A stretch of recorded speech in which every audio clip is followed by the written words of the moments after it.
繼續傾呢個嘅即係兩岸關係啊，新嘅兩岸關係，咁大家都即係喺度關注緊，究竟習近平上台之後會唔會有咩新嘅宣佈呢？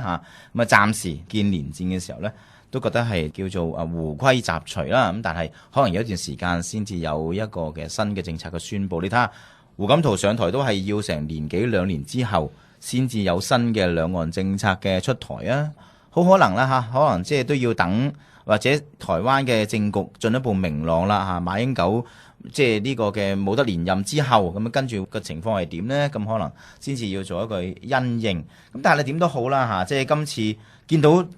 連戰再度訪問北京呢，你見到或者係同8年前嗰個狀態佢老咗好多個感覺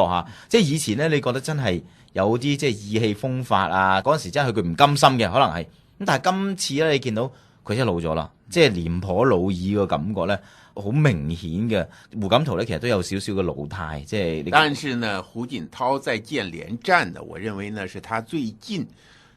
1年來這個公開活動裏邊最輕鬆的一次，最寬容也是他最自信的一次。因為呢，這個呢是在他10年主政過程中呢，恐怕是一個最大的政績。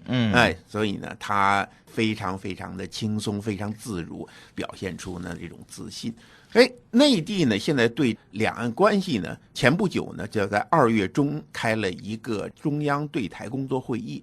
現在呢，主掌對台事務的呢，從這個會議這個透露的信息看呢，應當是俞正聲。俞正聲係啦，即係應該會接替呢個嘅賈慶林做全國政協主席嘅一個政治局新嘅政治常委。因為呢在此之前實際上是應當是目前中央對台工作領導小組的副組長就是這個全國政協的主席賈慶林。那麼說他呢在這個月呢兩會上他就兩個人就要實行交接啦交接。俞正聲呢在這個對台工作會議上呢，他就講到呢說要鼓勵兩岸學術界從民間角度就解決兩岸政治問題開展對話。所以呢，你可以看得出呢，北京呢，它現在的在兩岸關係上，它這個方向它是政治對話，但是說呢，它在官方這個層次上，它沒有記太高，按兵不動啫。但是說他希望呢，首先啟動民間學術界這個層次。而這次呢，連戰呢在北京見到中共領導人呢，中共中央的機關報《人民日報》呢，他寫的社論評價是說呢，連戰呢是第2次破冰之旅，那麼。第二次破冰之旅，對，咁講呢？因為呢，第1次破冰之旅呢是國共兩黨自1949年之後呢第1次握手破冰。那麼這次呢，《人民日報》呢認為呢，它是屬於政治層面的破冰。但是呢，我覺得呢，這個提法呢恐怕有點言之言過其實。恐怕沒有到這種程度。因為呢，你現在馬英九呢，在處理兩岸關係的這個政策上呢，他是呢不統不獨不武，他是還是堅持他的這個3不的原則。再有一個呢，你通過呢台灣的主掌大陸事務的叫陸委會，陸委會主委呢，他換了一個人。他過去呢是由一個民進黨背景的賴幸媛，他來主持。後來呢，現在呢就換掉一個新人，他叫王玉琦。但王玉琦呢很年輕，是一個學者型的官員。那麼他講的也很明白，他說呢，洽談兩岸和平協議並非政府施政的優先項目。所以呢，那麼說你可以看出來呢，就是說在這個馬英九政府呢，目前這個階段，他沒有把兩岸關係呢擺到日程上。我相信，除非係面對好重大嘅政治壓力，又或者係民進黨都已經覺得係要進行政治談判啦，否則嘅話呢，我唔相信馬英九喺餘下嘅任期裏邊，除非佢認為呢，國民黨已經係失敗嘅啦，即係喺呢個競爭裏邊同民進黨個競選總統等等係已經係失敗嘅，否則嘅話呢，佢唔會做呢一個孤注一擲嘅動作，因為政治風險實在太大啦。他現在呢，我認為馬英九這個因為咁弱勢嘅政府，你更加難去到。而且呢，他和在處理兩岸關係上，他通過 ECFA 這些或者叫3通這種實際的政策，他已經能得到這種經濟上的實惠了。係啊，他沒有必要呢去冒政治上的風險。所以我就係話，民進黨嗰個角色其實都好緊要。當然，即係馬英九如果真係覺得如果佢係有一個政治目的喺裏邊嘅，即係就兩岸所謂嘅兩岸統一嘅時候呢，如果係有一個咁嘅目標，咁如果注定國民黨係冇辦法再連任㗎啦，譬如下一個我當係呢個即係某一個國民黨嘅候選人對蔡英文或者其他啦嚇，都係失敗㗎啦，咁佢可能會孤注一擲達至嗰個嘅政治目標，但你似乎見唔到馬英九係想用所謂嘅和平統一作為佢嘅最高目標喎，反而佢不斷重申，甚至係佢嘅幕僚又好，不斷要做嘅一樣嘢就係定位國民黨呢就係不統不獨不武。嗱呢一個即係一個叫做維持現狀派，其實就係馬英九或者國民黨裏邊最重要嘅政治資產啊嘛。佢同連戰佢哋，甚至係深藍嘅最大嘅分野，可能就係咁啊嘛，先至攞得最多選票啦。佢哋呢啲深藍，佢哋唔介意選票嘅，佢哋唔介意被邊緣化啦。但係你作為一個主流嘅政黨，你冇可能唔介意選票噶嘛。實際上，馬英九呢，他現在所看重的，他並不是北京。我認為呢，他呢是看這個民進黨而行。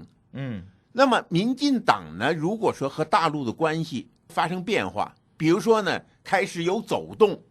讓他感覺到政治上的壓力的話，他可能會有所動作。因為在2016年選舉，那麼呢，選舉的這個主題是什麼？或者說呢，國民兩黨啊，國民黨和民進黨，他們兩個黨正競爭的時候，主要的票源是在哪裡？現在呢，你看蘇貞昌啊，外界都認為他就是下一屆民進黨推出的總統候選人。但是呢，蘇貞昌呢，他做了民進黨主席以後呢，他並沒有把兩岸關係放在一個優先位置，而是說呢，他現在拼命的走基層，他希望呢，就說什麼基層走透透，然後呢，希望呢能夠鞏固票源，開拓新的票源，這是他的一個重點和方向。雖然呢，民進黨呢，在他做了黨主席之後呢，成立一個什麼中國事務部，外界呢曾經有很大的猜測，包括呢謝長廷有一次以品酒的名義，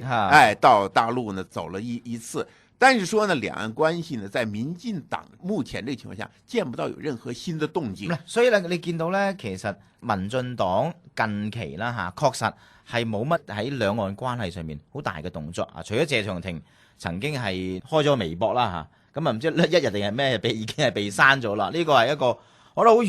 愚蠢嘅，呢就唔好俾佢開啦。開咗嘅時候咧，我覺得就唔好咁啦。至少係有啲嘅口實先，即係你完全謝長廷所講嘅嘢其實冇完全唔係一個刺激性嘅嘢。咁但係咧，唔知係咪驚佢越嚟越多粉絲啊？甚至今次咧，即係連戰訪問北京嘅時候，有呢個國內嘅網民咪惡搞嘅，即係話咧同阿習近平會面嘅時候，習近平已經係宣布接納一個要求咧，就係咩咧？國民黨可以喺中國成立一個支部，係咪？即係又可以在沿海地區，廣東、福建、江蘇、浙江。係啊，我另外諗起一件事咧，就係話説咧，有一班嘅演員啦嚇，拍緊戲喺山東拍咩戲咧？就係拍國共內戰嘅時候嘅戲。咁啊，呢個演員就係人有三急，拍緊戲嘅時候着住國民黨嗰啲嘅軍官啊，即係士兵嗰啲嘅服裝嘅時候，就入去佢條村嗰度咧，想借嘅地方去到小解啦。咁啊，見一個老農嘅時候就問，即係一問嘅時候，嗰老農啫嘛，都未等對方即係開口啫，呢班個國民黨官兵都未開口啫。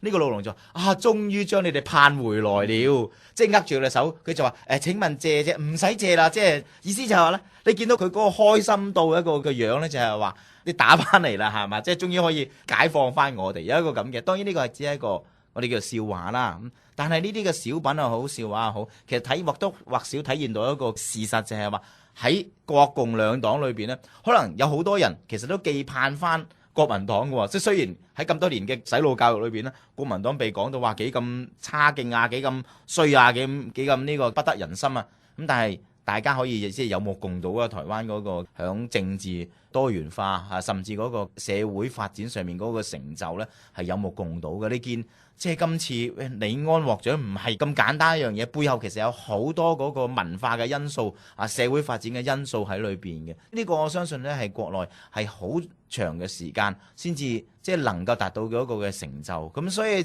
當話有一個惡搞嘅新聞就話國民黨係可以喺中國沿海地區開設分部嘅時候呢，大家係梗係搏命 like 啦，即係搏命去到瘋傳呢個咁嘅消息。但係當然呢個係一個假消息啦，所以你從中可以睇到或多或少睇到啲嘅即係民心所向。咁但係喺成個嗰個嘅兩岸政策近期裏邊呢，確實民進黨係好似除咗謝長廷呢個動作之外冇啦嚇。但係喺228當日，即係尋日紀念日嘅時候呢，咁蔡英文呢一位嘅前黨魁其實呢有一篇嘅文章，個題目咧就係228寫給對岸的年輕人嘅一篇咁嘅文章，其實都幾感人嘅。即係佢個好簡單嘅啫，將成件事講出嚟，即係228嘅過程好簡單講出嚟。其實佢引導大家比照翻呢個就係台灣嘅6.4啦。當然嗰個唔單止係咁啦。跟住呢，佢就有一段嗰段文字呢，其實比較感性嘅。咁佢話：從那時候起，228變成台灣社會的集體禁忌，沒有人敢談論。人民即使要哭泣，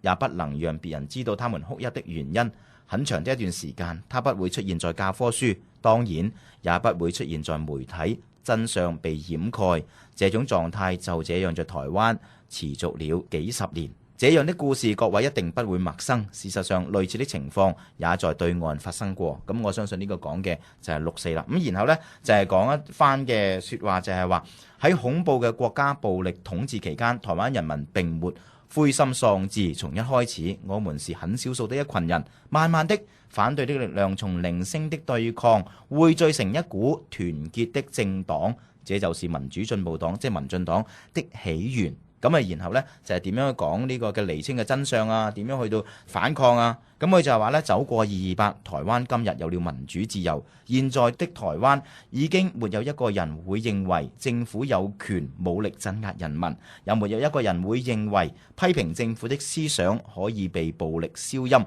這條路我們走得很漫長，很辛苦。今天我們在台灣追思228，我相信有一天民主的中國也會用同樣慎重的心情來追思6.4。台灣能，中國沒理由不能。一句真話能比整個世界都重，一個夢想能讓生命迸發光芒。咁呢個呢，就係佢寫俾對岸嘅年輕人嘅一封信，令我諗起咩呢？即係前一段時間蔡英文係有一句落選感言呢，喺國內係瘋傳嘅。曾經有一段時間就係話：哇，寫得太好啦！即係書原來都可以有一個咁美麗嘅一啲嘅文字喺裏邊嘅咁嘅胸懷啊！呢個就係民主嘅可貴啦。咁有一啲咁嘅咁呢一篇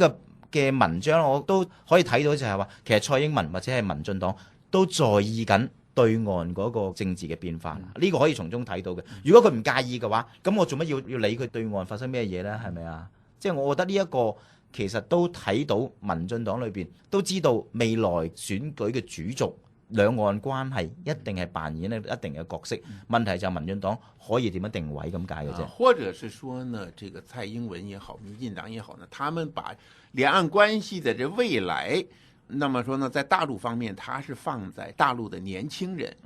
因為呢，寄望於那麼說現在的大陸的這一代中年人，或者是執政的這一批人呢，他基本上觀念呢是恐怕呢改變是比較難的了。但是呢，你在大陸的知識界或者說是青年人這一代呢，他可能對兩岸關係的概念、對民主政治都會有不同的理解，所以呢，他呢借228呢為題啊，然後呢想專門以這個大陸年輕人的這麼一封為主題的這信，也是有一些的確確是有它特殊的含義。所以今次即係呢個嘅連戰訪問北京啦，係咪受到好高嘅禮遇？咁但係我相信引起嘅波瀾呢，係會跟住喺台灣裏邊呢，係會呢個持續一段時間嘅。好啦，今晚我哋傾呢個連戰訪問北京到此為止，多謝各位收聽啦，拜拜，拜拜。而家就上881903.com 下載 Hong Kong Two Bar，收聽24小時串頻道。潘小桃、何奕文日日串足24個鐘，24小時串頻道，全球華人全日無間斷，串起大中華。